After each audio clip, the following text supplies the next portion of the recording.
Anchors up, sails at full. Welcome to the Sloopcast. Starting today, Kyle. Doing all right, Jared. Doing all right. How are you doing today? It's a big game coming up. Big game coming up. This is a big one, right? Is it?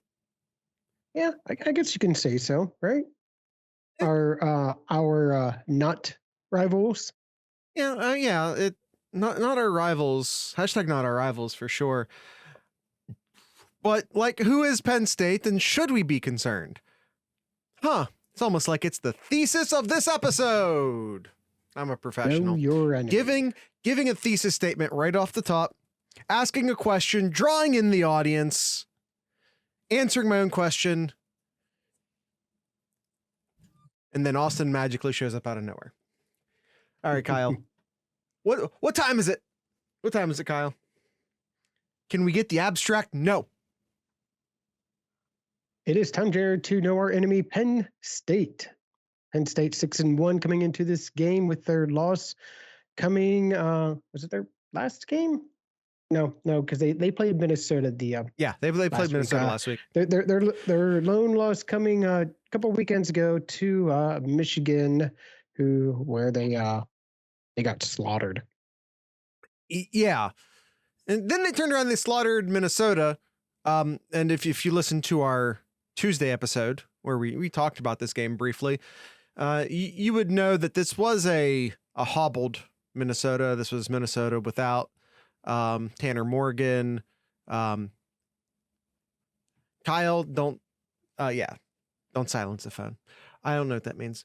The Nittany Lions roll into the season with one loss. They were a top 10 team until Michigan embarrassed them. They were.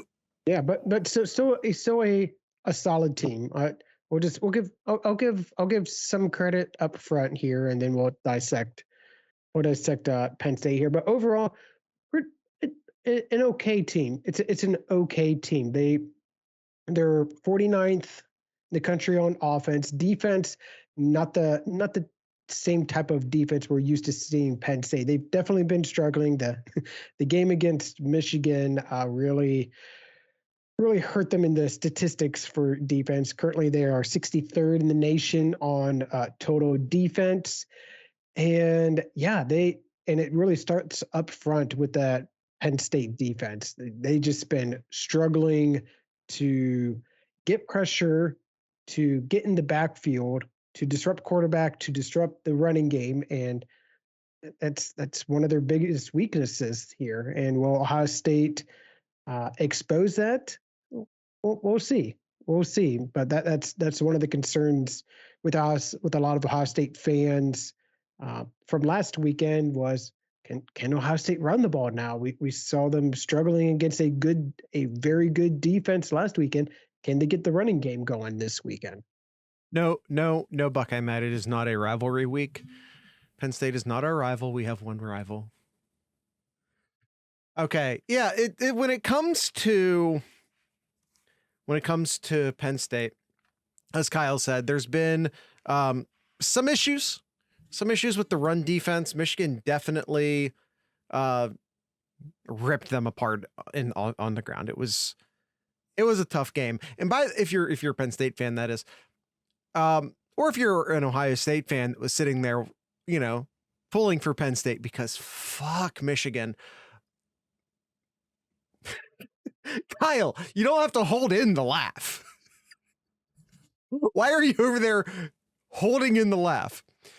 I'm smiling. I'm not. I wasn't trying to interrupt you, Jared. Wasn't trying to interrupt. But yeah, 55 rushes, 418 yards. Gangland says Penn State didn't actually play that badly. Beg to differ. I think Michigan dominated. 55 rushes, 418 yards. Yeah. I mean, and like, go, if you watch that, I watched that game, like the first half, like religiously. Like I was it was Ohio State's two of their next three opponents. not next. I didn't mean to say that. Remaining, anyway, two of their remaining opponents, they were playing each other. Arguably the two best opponents still on the schedule. So yeah, I watched that game real closely. And one of the things I walked away from, and in fact, I actually sent this during halftime. I sent this during halftime of the Ohio State Iowa game. And I go, hey, this game reminds me a lot of Penn State and Michigan. Because if you watch that game, it was actually kind of close at halftime. It was a little bit close at halftime, but if you were actually watching the game, you know Michigan was dominating it.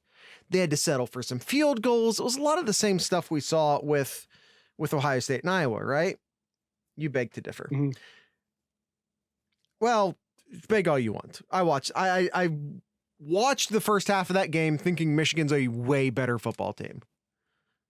Yeah. Penn State actually played good defense. Yeah, for the first half, they played good defense in the red zone. Penn State played really good defense in the red zone. But they let Michigan get to that red zone real easily. 7.6 yards per carry. Woof. Yeah. Woof indeed. But yeah, all right. Penn State. Sean Clifford entering his 8th year at Penn State here. Still the quarterback somehow. Having an okay season. I mean, not the greatest, not the worst, but it's okay. He's 61% completion, 13 touchdowns, 3 interceptions for the year, and has 4 touchdowns on the ground as well. And I know average, we've mentioned it. I think we've average per attempt 7.7. That's what the average per attempt is. My favorite quarterback stat. I'm just tossing that out there. And we've mentioned this a couple of times, and especially in our social screening when we're watching Penn State for a few weekends this season so far. They are starting the wrong quarterback. They should be starting. They should be starting their freshman from Medina, Ohio. Yeah, I think he looks like Medina or Medina. Traditional Medina. Okay. Don't question me, Jarrett. He looks like your traditional Penn State in the pocket passer. He's the future for Penn State, and I imagine if Hackenberg was good. Yeah, I was one step ahead of you there, Zach. All right. So Sean Clifford, they have two okay running backs, Nicholas Singleton and Katrin Allen. Those are the ones who are splitting carries. It's almost dead even, 82 carries, 78 carries. Yeah, I'm not worried with either one of these, but I've been impressed with both of them. Both of them are, I think, true freshmen. I think both of them are true freshmen here. Maybe one's a second-year freshman, but still very young running backs. But I really like what I've seen from Singleton in a few of the games I've watched him. Though I think he could be something special if he keeps at it. Yeah, I think these are both talented running backs for sure. They struggle. I think that I think they're better running backs than the stats show, to be honest with you. If you remember Ohio State under JT Barrett, especially like JT Barrett's senior year, and it kind of became obvious that JT Barrett really couldn't get it like downfield effectively. And therefore Ohio State couldn't run the ball because everyone was up near the line of scrimmage because Ohio State was not throwing the ball deep with any sort of effectiveness. It's kind of what you're seeing here. I think Allen and Singleton are both very good running backs. I'm very impressed by them, but I don't think their offensive line is anything special. And because of Clifford's limited arm talent, it allows other offenses to sort of focus in on the running game. We missed 2 deep posts for touchdowns in the first half against Iowa. Huh? Was that meant to be a he? Did you say Hackenberg was good? No, I said Allar. I said of Allar, imagine Hackenberg, but good. I thought I heard you talking about our game. Yeah. Sober up, buddy. Or don't. I don't care. I'm not your dad.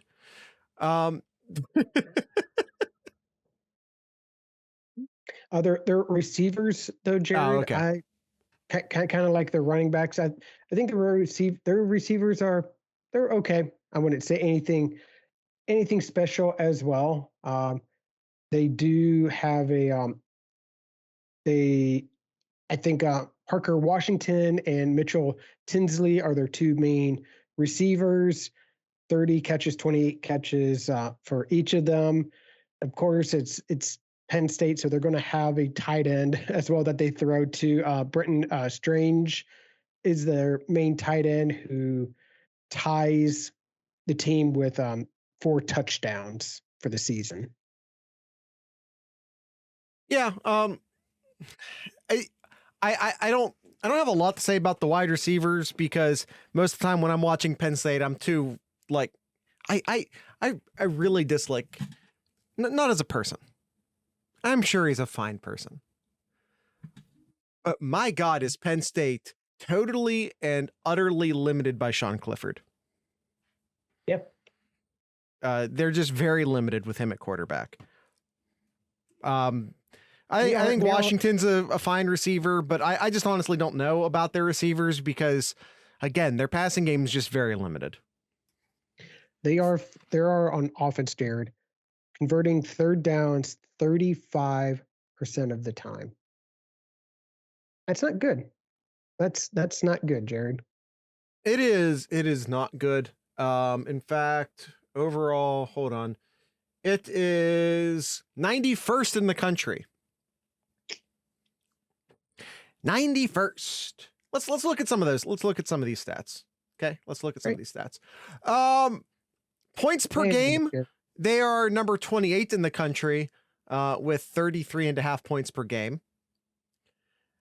Now, you might look at that and say, hey, not too bad. Yeah, problem is they only score 17 against Northwestern. They only score 17 against Michigan. And in prior, those were the 2 games on their schedule that were most recent up until Minnesota, and they scored good points against Minnesota. So we have to give them credit for that. They put up a bunch of points on Auburn. Auburn's terrible this year, but it's not like playing Ohio, which is who they played in week 2, and also scored like 40 plus points on. So with their offense, it seems to be pretty feast or famine. It's 35, 46, 41, 33, 45. But in their 2 losses, it's 17 each. Or excuse me, not their 2 losses. Their 1 loss to Michigan, and what felt like a loss. Listen, beating this year's Northwestern team 17-7 is a loss. What's more embarrassing? In all honesty, what is more embarrassing? Losing to Michigan 17-41 or beating Northwestern 17-7?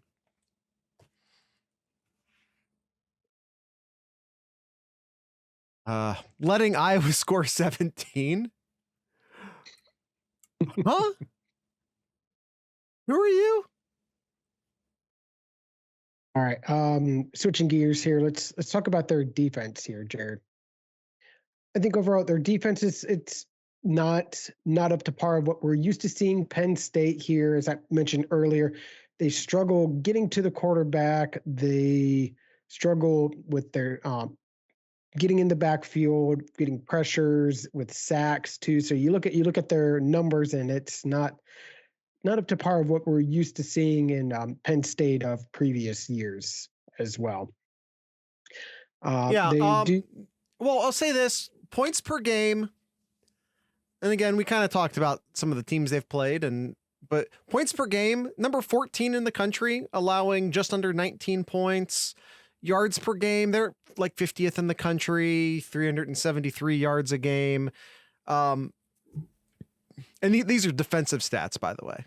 I think I already made that clear, but then I got paranoid. Kyle pointed out that they're only converting on third down 35% of the time. The inverse to that is they are only allowing their opponents to convert third down 35% of the time. Under that, actually, more like 34. It's Kyle points out that it's not a great run defense by any means. They are allowing 4.2 yards per carry, which makes them 70th in the country. Yards per game, 142, which places them 58th in the country. No, but their passing stats, Kyle. Their passing set. I mean, their passing stats is okay here as well. Where do I have here? They're letting up 232 yards in the air, which is it's fine. I didn't see where that 61, but it's okay. It's not great. It's not terrible. It's okay. It's okay. Right. So players to watch out for on Penn State's defense. When you talk about their defense, I think their playmaker. Hold on. Austin says they have 2 elite defensive backs. And by the way, a third who's real good too. A third who's real good too. Mention one right now, Jair Brown, who's their pretty much their leader on the defense. There leads the teams in tackles, near the top in tackle for losses. Has 3 interceptions for the year. Definitely a playmaker in Jair Brown. Not our Jair Brown, their Jair Brown. Speaking of, another one of their great cornerbacks also has a very familiar name. Anyone? Joey Porter. No. A famous Buckeye name. A famous Buckeye name. Brutus? Brutus, Jared? Brutus? Oh, one Mr. Johnny Dixon. Yes. Johnny Dixon. Yeah. Johnny Dixon, very good cornerback. Joey Porter Jr., elite cornerback. Jair Brown, one of the best safeties in the country. As Kyle pointed out, leads the team in solo tackles, leads the team in tackles, leads the team in interceptions. But if we look at their passing statistics on defense, see a bit of a change where they're struggling on their rushing stats. On defense, their passing defense is pretty amazing. Opponent completion percentage. They're only allowing half of the passes attempted against them to be completed. 50%, which places them 3rd in the country. Opponents' yards per pass. They're only allowing 6 yards per pass. 9th in the country. Yards per game. This one goes up a bit. 231, which puts them at 61st in the country. Which makes sense.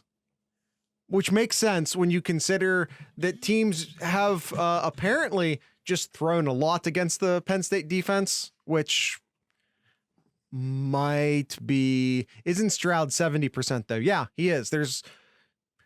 Penn State's only allowing 50%. Stroud's currently throwing at about 70%. One of the weird things I do see about these stats, looking at this, Kyle, is that teams have predominantly thrown against Penn State. And I look at these stats and I have to wonder why. I mean, they had gotten up early in a bunch of games, for sure, but teams have an inordinate number of pass attempts against Penn State versus run attempts versus Penn State. But their pass defense appears to be significantly, and I mean significantly better. And again, they have 3 amazing defensive backs, so it makes sense. Mm-hmm. Yeah, completely agree, Jared. Some other players to look out here for. Pair of linebackers, Curtis Jacobs and Abdul Carter. I think they both are second and third in team in total tackles. Each of them have a sack, 3.5 tackles for loss here. No, I'm reading what you guys are saying, Nomad. Reading the chat here. Okay, and I think with a lot of the other players that I've seen here at Penn State, they are okay. Nothing stellar, nothing that I'm overly worried about of if Ohio State's going to struggle offensively here. They have some playmakers on defense, but nothing that I think it's be like, no, you got to stay away from this side of the field, away from him. I don't think I see anybody like that. I don't know. Except maybe Jair Brown though. I'll give that one. Except maybe for Jair Brown and Joey Porter and Johnny Dix. Like I really like their secondary. I really like their secondary. But I mean, again, look at how much the ball's been thrown against them, and look at how little they're giving up as in response to that. But as Kyle pointed out, they are struggling to get to the quarterback. There are only 3 players with, hey, we don't have, Suncard's not in the chat. Guys, would you count 1.5 as multiple sacks? It is more than one, so yes, technically it is. They only have 3 players with multiple sacks. One of them is a corner, the aforementioned Johnny Dixon. And then one of them is a true freshman who isn't a starter on the team, gets rotation. Dennis Sutton. Well, I say Dennis Sutton. His name's not Dennis Sutton. It's Dennis Sutton. It's a hyphenated last name. And then Abdul Carter. No one else on the team has more than 1 sack. Yeah, that was something I'd noticed too. And what I mentioned, issues with sacks, issues with tackling in the backfield, being that disruptive. Ohio State can continue protecting CJ Stroud and getting good pushes off the snap. Ohio State's going to have their way offensively against this Penn State defense here. We shouldn't tout sack numbers, to be honest. I would say fair point, but again, having watched a fair number of Penn State games this year, it's not like what you see with Ohio State, where there are, 1,000 bodies around the quarterback at all times and they're just getting rid of it. It's not that. Yeah.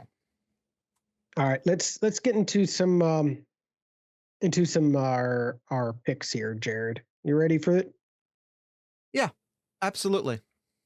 All right. So this weekend's pick, maybe we may know him, Jared. We may know him a little bit. The audience might know him. Yeah, he goes by Austin Formation. Yeah, he's a jerk. Also, Exactly. Austin Formation, aka Aust 10 gram, aka just Austin, aka Caw Boo Toes. So, all right, so he's Doxed. He's our guest picker for this week. So let's jump right into it with our first question, with our first pick here. Ohio State player to watch, Jared. Gangland says the cutest host that how you should watch out for Ohio State. Gangland says the cutest host that has been on the podcast. Don't you defame Tony Gerdeman like that. Jeez. Mm-mm.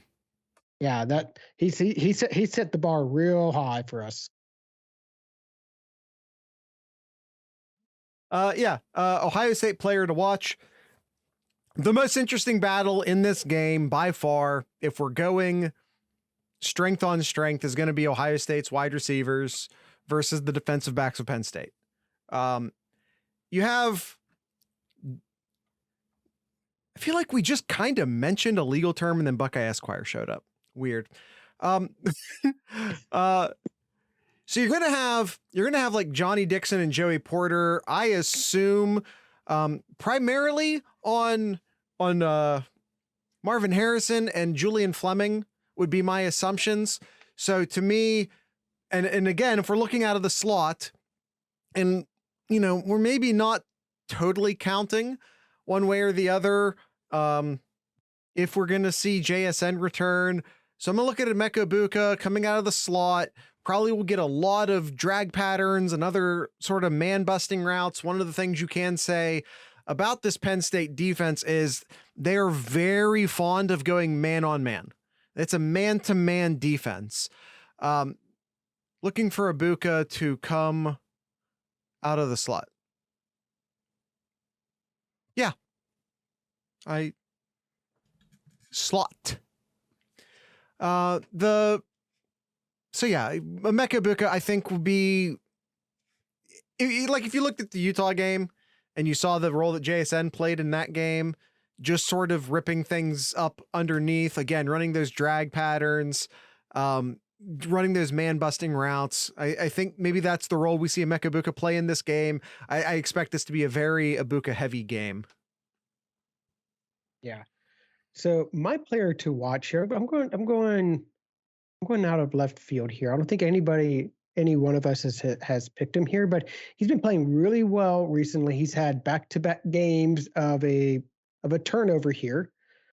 I'm going with Lathan Ransom as my player to watch for Ohio State here. I think offensively, not worried of Ohio State being able to, not worried about, I can't talk, Jared, not worried about Ohio State's offense not being able to move the ball against Penn State, but need to just keep Penn State in check here. And I think Ransom is due for another really good game. He came off of a 8-tackle game with a fumble recovery, and he also had an interception against Sparty the game before that. Maybe we see a third game in a row with a turnover for Ransom. So I'm going to stick with Ransom for my player to watch for Ohio State. And who does Austin pick? Let me look, because I don't actually look at these. So I'm going to scroll, and he says here, he goes with another safety. He has Tanner McAllister. And rightfully so. He says here he had a huge 2-pick game last week, and I think being the most familiar with Knowles' scheme could prove to be beneficial in a week where we play the most important game so far on the season. If Knowles is looking to do some exotic looks, I think there's a chance Tanner is put into a role to make some more plays. Yeah, it's a good pick there. Good pick. All right, Kyle. Enemy player to watch. Who is your enemy player to watch? I see you have a name already, so I will pick a different name, because that's who I was going to pick here. And I think it's the obvious name, because while you were reading that one, I was peeking at Austin, and it's also that name. So why don't you just say yours, Jared? Why don't you say yours then? All right, I'll say mine, J.R. Brown. Um, and I'll, instead of giving my own explanation, because I think I was already talking about this show, I'll just go ahead and skip right to Austin's. Austin says, going with two safeties for my players to watch. I doubt Brown will be the only deep safety because going one high against Ohio State could be a death sentence. But at the same time, I think there's a shot. Penn State sells out to stop the run and puts Porter Jr. on an island. If that happens, Brown needs to be in position to help break up big plays if he is, or the boundary corner get beaten. If Brown helps shut down Ohio State's passing attack, that's the only way Penn State has a shot to win this game. All right, fair enough. And I think my player to watch is this player has to show up, has to have an enormous game in order for them to even have a shot for Penn State to win. And it's got to be Sean Clifford. It's got to be Sean Clifford if he has to be on point, and if he has an okay game, not even close. He has to have one of those games where he starts to just make plays, he make throws, and we've seen it in the past too, where he makes things interesting. It's like, oh great, oh now Clifford is actually playing well this weekend. He finally is. Could it be this weekend here? It's going to have to be if they want a shot at winning here. We used to call it the Bo Nix one good game, but Bo Nix actually kind of looks competent this year in a new program, so it might be the Sean Clifford one good game. It could be. All right, and key matchup for this game. I gotta say our safeties versus Sean Clifford here. You gotta make sure that Sean Clifford doesn't outsmart you, doesn't make those key throws there. So I think it's got to come down to Ransom and Tanner and Gang to make sure that keeping Clifford in check here. Nomad says, stop overselling not our rival. Here I was in the back of my head thinking I was taking the game too lightly. Yeah. I thought I was I thought I was erring in the other direction, Nomad, where I might be a little too. You are, to be honest. We'll see, but that's what I was thinking. I was sitting here thinking, am I treating this too lightly? Is Penn State a bigger threat than I'm saying? And then the line at 15 is a joke. Well, before we get to I that, agree. Jared, what's your key matchup? My key matchup I have as Johnny Dixon and Joey Porter versus Marv and Emeka Ibuka and Julian Fleming. And let's just throw Jair Brown while we're at it too. All of them. And maybe Jason if we see him to an extent. Maybe. Yeah. Let's hope.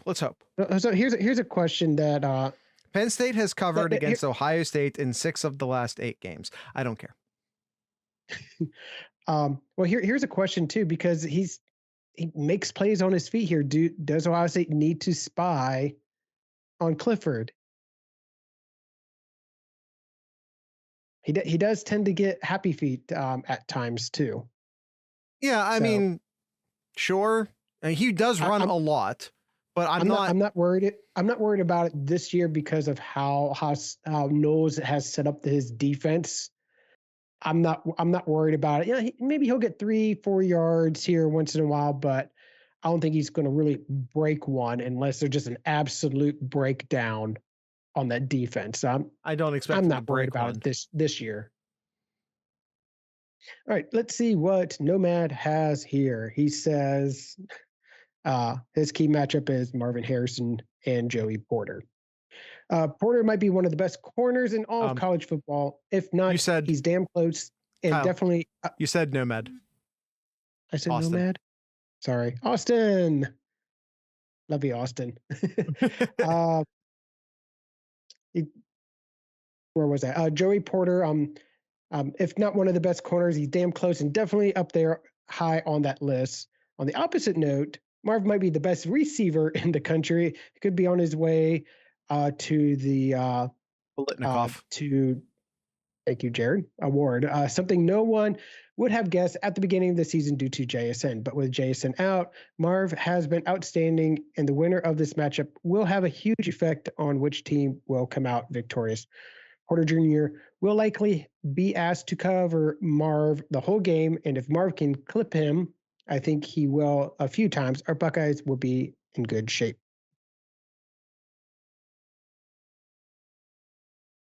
All right, Kyle. All right. And our last one here is the spread pick. Ohio State, as we locked it in, and I think are we even still right now, 15.5 points is the spread. Not enough. I agree. Not enough. Over. Not guys. enough. Over is not. We're not talking. Guys, we're not even talking about the over under. Way over. Over doesn't mean anything in this context, Nomad. I think the over under is at like 60, 61, 62. I would also take that over, by the way. Austin, this is Austin. You can stop it with me not being a Buckeye fan and all that here, because I'm taking the over. I'm taking the over here. I don't just got done saying that I don't think over. I don't think you're picking Ohio State.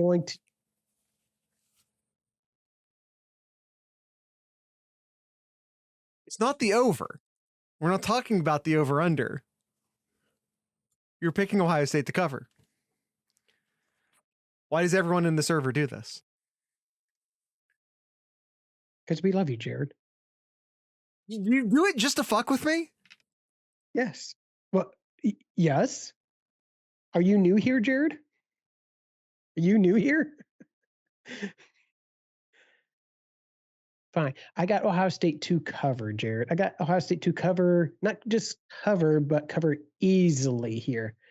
I have the final score. Where did I have my notes here?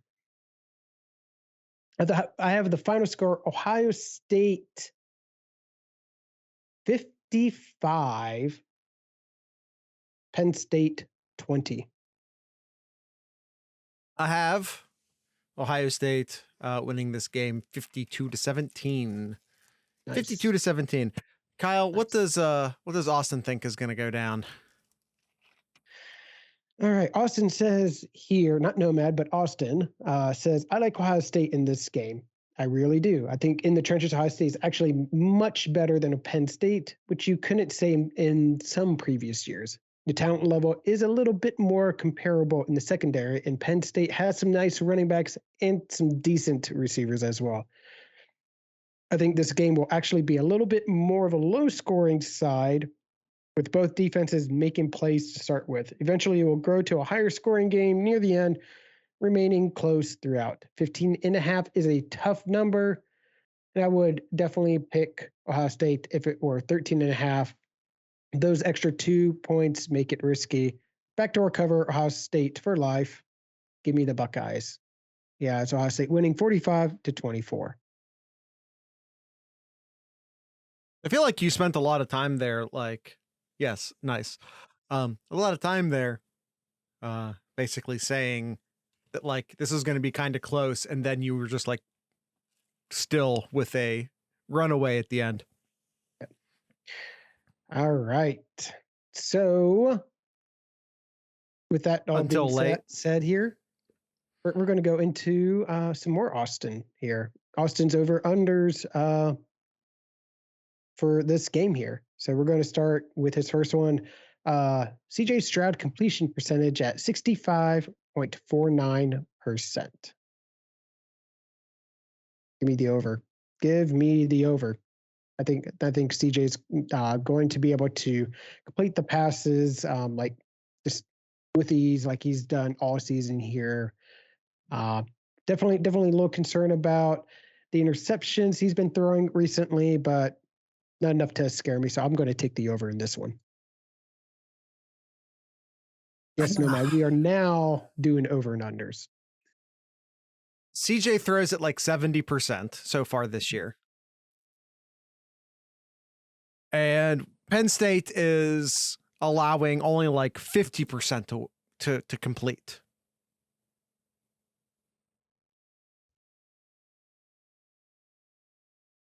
Penn State's better.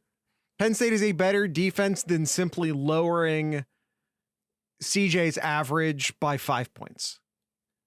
So he's only ever. I'm gonna go under on this number. Under. He's only thrown under 65% twice this year.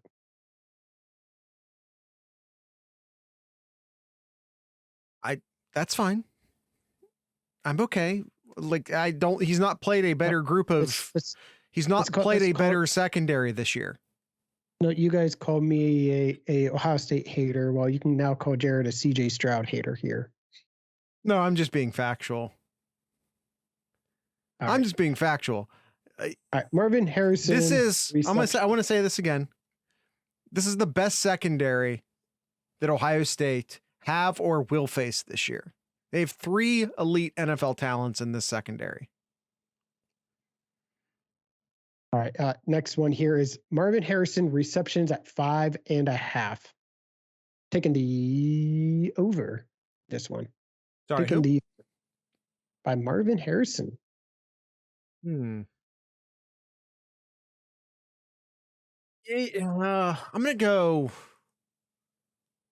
gonna go over, but it's Emeka is the volume guy, and I think that might even be exaggerated this year.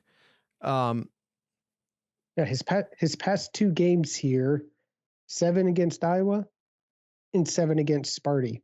See, because I was gonna say under, but then it was like I remembered he got a lot last week against another like quality defense, right? So will they throw more volume at him because the defense they're playing is very good? The DBs are better, yes.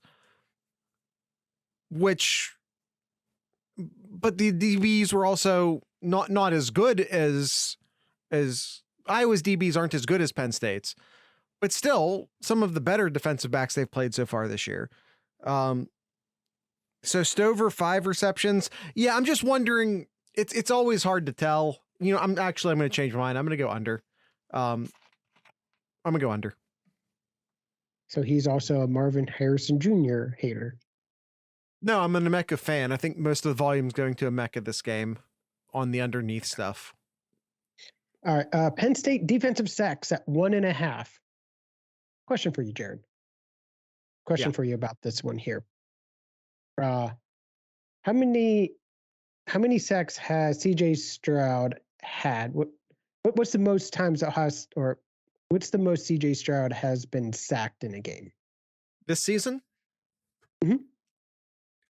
What's the most that he's been sacked in a game? 3 times? In one game. In one game, how many times has he been? What's the most he's been sacked? 2. 1. Okay. He's never been sacked more than once in a game this year, and it's going to remain the same. Yep. He's been sacked 5 times all year. Interesting. Good stat. So yeah, I'm gonna go the under. Yeah, and I don't as much as I have a lot of good things to say about the defensive backs that Penn State has, they've not produced many sacks this year. Yep. All right, and Singleton carries at 12.5. Over or under. I'm going to say under. They're going to have to pass more. They're going to have to pass in order for them to stay in the game. So his carries are going to be limited, and since they split carries, I'm going to say under. Yeah, it's I think they're going to have to throw everything. Kyle said it. I have nothing to add. Mirko punts at 4.5. Marco punts 4.5. Ooh. How many did he have? How many did he have last? Under. If I'm gonna use a comparison here between Ohio State and Michigan, not because I think Michigan's on par with Ohio State, but because I think that's the most apt comparison talent-wise that Penn State has played so far. Penn State did not force a lot of punts, but they did force a lot of field goals. Past 5 games for Mirko in punts. Past 5 games. 3, 3, 2, 2, 1. Yeah. And I'm just saying, I don't think if we look at the Michigan game as a comparison, what you could see in this game, depending upon the success level of Ohio State's passing game, you could see something similar to what we saw last week in the Iowa game. Ohio State marches down the field, they get in or near the red zone, and then, run out of downs, kick a field goal. You could see that. You could see more of that, like we saw that with the against Iowa with this defense. But I don't think this defense is so good. In fact, they're not as good of a defense as Iowa. You're not going to see them totally stifle Ohio State's offense. Force some red zone field goal attempts, sure.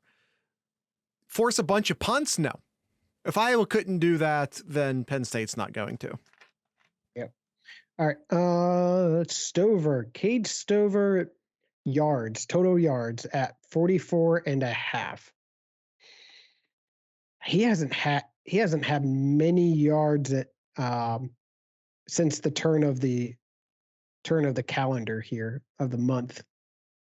Yeah, he hasn't had many yards. How many times has he gone over 44 yards? This month so far, none. No, total this year. Over 44 twice. Okay. I'm gonna go under. Austin says, I feel like this could be a big Stover game. It could be. It could be. It could be. I'm still going to go under, though. Yep. I am as well. And last over-under he has here, total tackles by Chambers and Ransom. I had to pause myself for a second there, Jared. Chambers and Ransom, 9.5 tackles. I'm going to go with over here. I think Ransom's going to continue to his how well he's been playing these past couple of games, and I think he's going to have another great game here. So I'm going to go with over. Only averaged 7 a game as a duo, which you found odd. Yeah. Chambers has spent more time in the secondary compared to what we've seen, with like Eichenberg, right? So I think Eichenberg's been getting a little bit more tackles for that reason. And then I don't feel like Ohio State safeties are necessarily getting a ton of tackles as a whole. It's one of the things when we started the season, and Austin, I believe you gave me I believe you said an over-under for the preseason where you were specifically asking about, I don't remember if it was a specific safety or if it was all the safeties, I forget, but it was just like number of tackles. And I'm like, under. I don't think the safeties are going to get the same level of tackle work this year, which is what you want. You want the linebackers and the defensive linemen making more of the tackles. You don't want the safeties making more of the tackles. And, thankfully that has come true. We have seen more of those tackles move away from our safeties and to the linebackers and to the defensive line. So I don't necessarily find it odd that Ransom isn't getting a ton of tackles is my point, or any of the safeties are getting a ton of tackles, especially compared to last year. So I'm going to go under on this. Gotcha. All right. And that is it for the over unders. And that is it for our Know Your Enemy episode here, Penn State edition. Got anything else before we wrap it up, Jared? No. I feel very good that Ohio State wins this game. See you, Nomad. I feel very good that Ohio State wins this game. But I'm gonna say this because I thought I made this pretty clear last week. While I am very confident that Ohio State wins this game, that does not mean it's going to look pretty. I want to reemphasize one more time. These are the best of, Iowa, best overall defense Ohio State's going to play this year, unless Ohio State plays Georgia. But these are the best defensive backs, specifically defensive backs that Ohio State will play this year, period. I don't care who they pick up in the playoffs. These are the best defensive backs Ohio State will play this year, period. So don't get all up in your feelings, everyone. Please don't get all up in your feelings when CJ Stroud isn't 15 for 15 with 3 touchdowns to start the game, because it's not going to happen. There's going to be a couple punts, and there's going to be a couple field goals, and there's going to be a couple missed passes. He'll probably throw an interception this game. It's okay. Blasphemy, Jared. Why do you say something so controversial yet so brave? Yeah. Sorry, I'm trying to set expectations. People were seriously freaking out last week because Ohio State's offense didn't look perfect against one of the best defenses in the country. Like, chill. And I'm just letting you know, this is the best secondary. I believe Penn State's secondary is the best secondary in the country, period. It's not going to look pretty the entire game. Set your expectations accordingly. Don't freak out. Like I said, when CJ Stroud doesn't go 20 for 20 for 200 yards and 4 touchdowns in the first half. Because he's not gonna. And that's okay. But I still feel very good that I feel very, very good that Ohio State wins this football game. Yep, agreed. Oh, I know you're kidding, gangland, but don't get me started. All right, Kyle. I want to encourage everyone to stop by our Patreon. We're trying to get some of those numbers up, trying to get some of our Patreon numbers up. So if you could, you can join these hooligans. Kyle, can you point directly down for me? You can join these hooligans down there in the chat. They get to listen to us live for which they like for some reason. They get early access to episodes. They have a podcast feed that doesn't have those annoying ads that cut in the middle, beginning and end. So they don't have to deal with those. We have a private section of the Discord server where I talk a little more loosely about certain things. And by the way, if you're watching this season, 4 hours of entertainment that we're trying to provide to you a week, maybe $3 a month is a fair price to ask for 4 episodes a week. Which, by the way, there's actually a 5th episode. I don't know why. There's actually a 5th episode just for the Patreon supporters. And if you're wondering, Jared, how could you guys possibly talk more football outside of it's not a very football centric episode. Let me just be honest with you. We lovingly refer to it as shenanigans. So there you go. Kyle, that's all the talking. The social screens. Thank you, Austin. Is the evening game still running away with the vote? It looks like, and the mods have agreed we will have a World Cup social screen. I'm not against that. I'm all for that.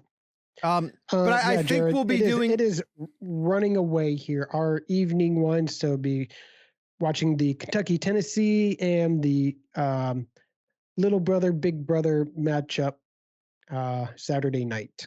Yeah, so we're gonna get here. We're gonna gather in this Discord server. We're gonna watch those games, and if anything else interesting pops up, and hell, if one of the 3:30 games is coming down to the wire, and maybe we're gonna get to see some chaos, we might start a little early. Yeah, absolutely. We do this every Saturday. It's a lot of fun. And again, you get. By the way, you can actually you need to be a patron to talk during those games, but literally everyone in the Discord server, which is free. The Discord server is free. There are premium sections of the Discord, but the Discord server itself is free. Discord.thesloopcast.com. Everyone can join the social screen and listen. The paid people, the Patreon supporters can talk. And again, all of this for $3 a month, and you can pay for 12 months up front if you want to, and get, I think it's a 12% discount, 11%, something like that. It becomes like 32 something. I forget exactly, but yeah, you can save money by doing the whole year up front. And it's only, I don't know. I've had DoorDash orders less than $32. It's not that much money. Come on, guys, help us out here. Fiats are bad cars. I'll take your word for it. I've never driven one. Kyle, do you have anything in Kyle's corner? I got a stat here, and I'm going to get a lot of hate for it, but I'm going to ask the question. When's the last time Ohio State played a noon game at Penn State? Last time Ohio State's played a noon game at Penn State? I don't know. 2001. When's the last time Ohio State won at Penn State being a noon game? I don't know. 1995. Okay. How many noon games happened in between there? 95, 99, and 01. So this is only the fourth time this has been a noon game. I mean, when you say they haven't won at noon at Penn State since 1995, Ohio State. They've only had 2 opportunities since then. 3. Yeah. No, This will be the 3rd. No, this is the 4th. They played in 95, 99. No. I said since then. Since 95. So you don't count 95. Okay. What I find most interesting about that GIF, Zach, is that they blurred out the logo on his shirt. Who is that worried about that? That's it, Jared. That is all I have in my corner, though. Okay. Leave Team Kyle cherry pick stats alone. They want me to let you just run crazy and not challenge any of your stats or the validity of said stats.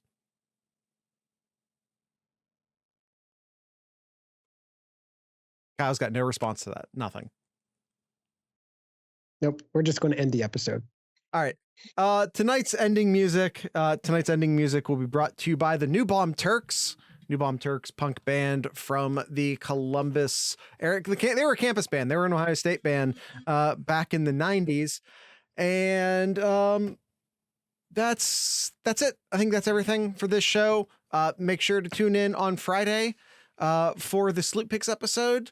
We will be discussing Notre Dame, Syracuse, TCU, West Virginia, Florida, Georgia, Oklahoma State, Kansas State, Kentucky, Tennessee, and then the Battle of the Brothers as well. And that's it. So once again, tonight's ending music will be the New Bomb Turks, punk band, Columbus, Ohio State campus, early 90s, all that stuff. So with all that being said, I'd like to encourage everyone to drink local beer, listen to local music, and of course, support your local podcasters. Once again, this is the New Bomb Turks.